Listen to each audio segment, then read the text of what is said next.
Hello friends, this is Victor here. Welcome back to the Intelligent Investor channel. Several subscribers asked me to analyze Alibaba stock. So in this video, I want to talk about whether Alibaba is really undervalued or it's a huge value trap now. Before I start, I always like to give you some context first. Near the peak in late 2020, Alibaba was at one point close to 838 billion in market cap. Many investors, including myself, initially expected that Alibaba would be the first trillion-dollar Chinese company. Now, at the time of making this video, Alibaba's market cap is around 184 billion. This is less than a quarter of Alibaba's market cap near the peak in 2020. Just to compare, Alibaba's current market value is even lower than its market cap when it went public in September 2014.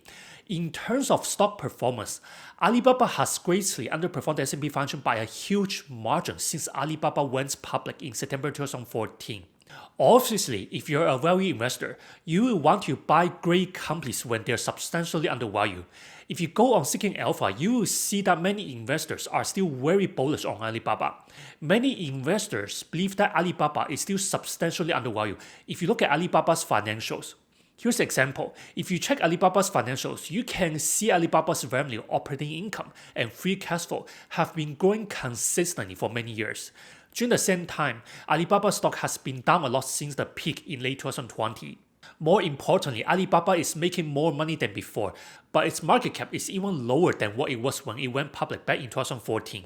Alibaba's valuation does not make sense at all if you look at the company from the traditional value investing approach.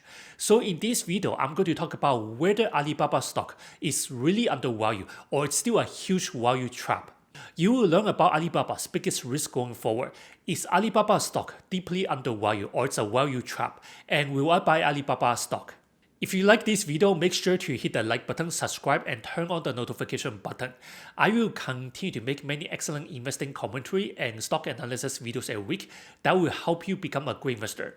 Each video usually takes me 20 to 30 hours to make, so if you like this channel and want to support it, check out my Patreon blog in the video description.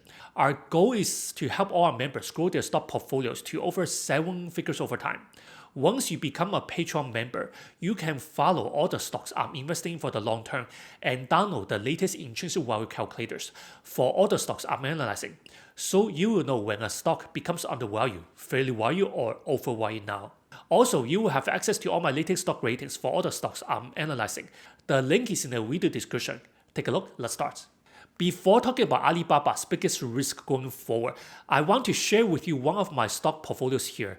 In many of my stock analysis videos, I always like to show you this stock portfolio to show you how I invest. This portfolio has done very well for many years because I have invested in many of the best businesses such as Apple, Google, Microsoft, Visa, MasterCard, Intuit, Tesla, Nvidia, and Meta. I bought many of these stocks when they were much more undervalued before. Now, inflation is coming down gradually, and the Fed is expected to start cutting rates in 2024. I expect this growth stock portfolio will continue to grow exponentially for many years. Personally, I'm managing about 1.5 million of personal stock portfolios now. Full disclosure, about 2 years ago, I had Alibaba stock in this portfolio. It was a very small position. Back then, I was very bullish on Alibaba because I liked Alibaba's dominant e-commerce business in China. I liked China's e-commerce market, which was growing very fast during the pandemic. After the Chinese regulators started cracking down on the largest internet companies in China and fining them, I decided to sell my Alibaba shares more than 1.5 years ago because I realized that politics and regulations will continue to impact Alibaba and all the major tech companies in China going forward. More importantly, I realized that the regulatory environment in China was no longer shareholder friendly, so I sold Alibaba much earlier and had a much smaller loss. My gains in my stock portfolios are much more than the small losses in Chinese stocks, so I was okay with selling Alibaba and other Chinese stocks. Personally, I think I made the right decision to sell Alibaba and other Chinese stocks because Alibaba did drop much more after I sold. So here's one of the biggest investing lessons I've learned over the years. Politics affect Chinese stocks the most, not company earnings. Most investors do not understand this. I learned this the hard way by investing in Chinese stocks such as Alibaba, Tencent Holdings, JD.com, and Pinduoduo. Good thing I only had very small positions in them and I sold them much earlier during the regulatory crackdown in China. Here's the deal. When you invest in Chinese stocks, you have to understand that regulations and geopolitics affect Chinese stocks the most, not company earnings. We cannot use the same Western way of investing in China. It does not work. Based on my experience, politics affect Chinese stocks the most, not company earnings. Also, Chinese companies like Alibaba have no control over the regulations and politics there. I'll give you an example here. Jack Ma made a huge mistake criticizing the Chinese regulators in his famous speech in late 2020. After that, Alibaba has been a downward trend because of all the regulatory crackdowns and the geopolitical issues there. Jack Ma criticized the Chinese regulators for stifling innovation in China. Now, he has lost more than half of his net worth because of his investments in Alibaba and Ant Group. The Chinese regulators stopped Alibaba's Ant Group from going public right after Jack Ma criticized the Chinese regulators in late 2020. After that, the Chinese regulators started cracking down on the largest internet companies in China, such as Alibaba and Tencent Holdings, and fined them for many of their anti-competitive behaviors and past acquisitions that were not approved by regulators. At the same time, the geopolitics between the US and China has become worse than before. For example, the US regulators started blacklisting many Chinese companies that were publicly traded in the US. Now, the US can delist any Chinese companies from the US stock exchange because of national security concerns. Under the Holding Foreign Companies Accountable Act, the US can also delist any Chinese publicly traded companies in the US if their audited papers cannot be audited by the US PCAOB for 2 consecutive years. Right now, the US doesn't want China to achieve chip sovereignty. More importantly, the US does not want China to have access to the most advanced chipmaking tools and AI chips from the US, the Netherlands, and Japan. This is why the US is restricting US companies from selling the most advanced AI chips and chipmaking tools to China. This is to slow down China's progress in chip manufacturing and AI developments. This affects Alibaba's cloud business a lot because Alibaba's cloud business needs a lot of leading-edge AI chips from NVIDIA and AMD to make their AI models and generative AI applications. Now, Alibaba cannot buy the most advanced AI chips from NVIDIA and AMD. This will slow down Alibaba's cloud business, especially in AI going forward. At the time of making this video, Pinduoduo, Alibaba's biggest e-commerce competitor in China, has already surpassed Alibaba's market value. Alibaba no longer has the large economic moats it had before. You can clearly see politics, geopolitical issues, and export restrictions affect Alibaba's stock the most.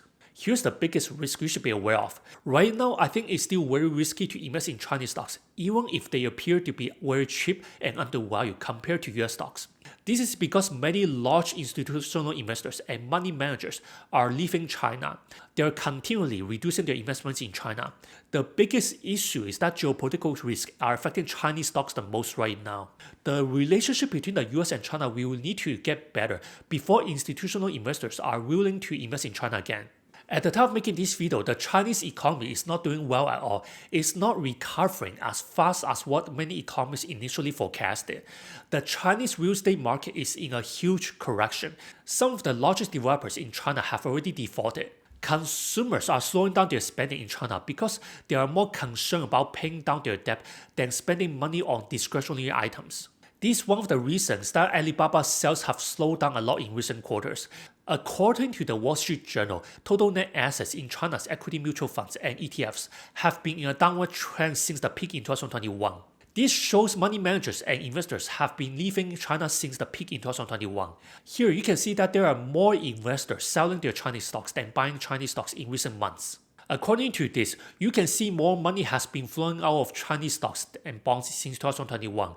As long as foreign investments are leaving Chinese stocks and bonds, I believe Chinese stocks will continue to drop and underperform the S&P 500 for many years.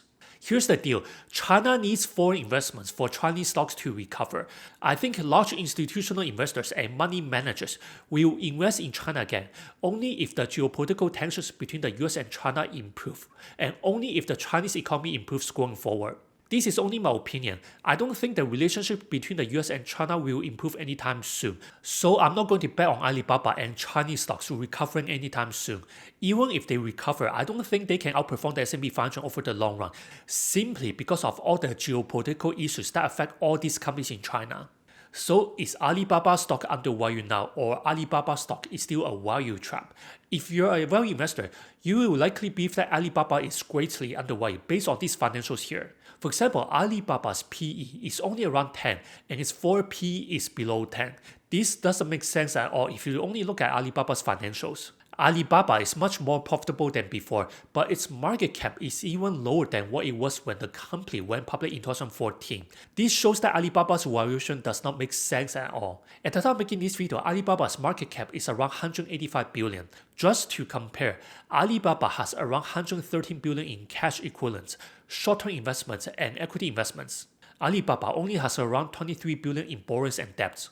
If you minus all the borrowings and debts, Alibaba will have around 90 billion in net cash, short-term investments, and equity securities. This means around half of Alibaba's market value is in cash, short-term investments, and equity investments. If Alibaba is a US company, Alibaba will be substantially undervalued now. For example, if Alibaba is a US e-commerce company and is earning the same revenue and earnings as it is now, I can bet Alibaba will be worth almost as much as Meta. But here's the deal, we cannot look at Alibaba the same way we analyze US companies. This is only my opinion. This is not advice. I believe Alibaba is still a wild trap simply because of all the geopolitical issues I talked about earlier. These geopolitical issues, such as the US restricting US companies from selling AI chips to China, will continue to impact Alibaba's businesses going forward. Foreign investments will continue to leave China as long as there are still many geopolitical issues, so this will continue to impact Alibaba going forward, regardless of Alibaba's earnings. I don't think the relationship between the US and China will improve anytime soon.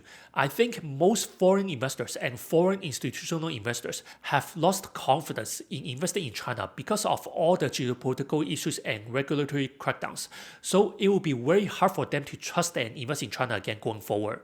I think many investors, including myself in the past, made a huge mistake using the same value investing approach in Chinese stocks.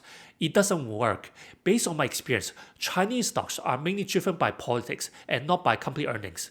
The capital market in China is very different from the US, so we cannot use the same value investing approach in China. Chinese companies in general are not very shareholder friendly. Chinese companies have to put the government's priorities and interests first. They cannot put shareholders' interests first. This is very different from US companies. Also, Chinese companies are essentially an extension of the government, so government policies and regulations affect Chinese companies the most. I think many investors don't understand that. For example, just look at Alibaba and Ant Group. They were great businesses before, but they have been in a downward trend after Jack Ma made a huge mistake criticizing the Chinese regulators in late 2020. Other than the geopolitical risk, Alibaba is facing a lot of competition from Pinduoduo, JD.com, ByteDance, and other major e-commerce competitors in China. Also, the Chinese economy is recovering much slower than expected.